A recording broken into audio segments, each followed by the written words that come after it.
The Elizabethans were surprisingly fearful of the imagination. Edmund Spenser, in his epic poem The Faerie Queene, represented the imagination as a chamber in the brain full of lies and monstrous visions, including infernal hags, centaurs, fiends and apes. Medical books told of melancholics with bizarre disorders of the imagination and their equally bizarre cures.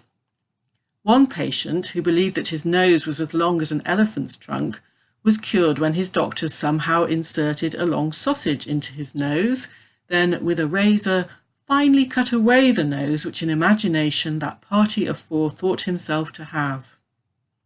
The female imagination could supposedly imprint on a fetus in the womb. The explanation for a famous hairy maiden was that at her conception her mother had looked at a picture of John the Baptist wearing an animal's skin. In religion, the Protestant theologian William Perkins warned that a thing feigned in the mind by imagination is an idol. In politics, treason was defined as to compass or imagine the death of the monarch, so an imagination was a seditious plot. Consequently, Elizabethan literary theorists tended either to assert the moral potential of the well-governed imagination, or to avoid the term and instead attribute literary creation to wit or invention, more intellectual faculties. But in A Midsummer Night's Dream, Shakespeare reaches towards a view of the imagination that's more familiar to us.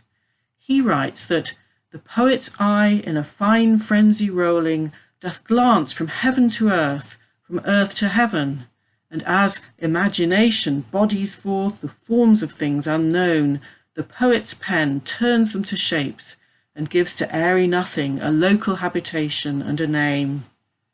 Instead of the imagination being an unruly and deceptive power that needs the control of reason, here it's ecstatic and exhilarating. This is the beginning of a view of the imagination as a creative force to be celebrated and at its best when set free.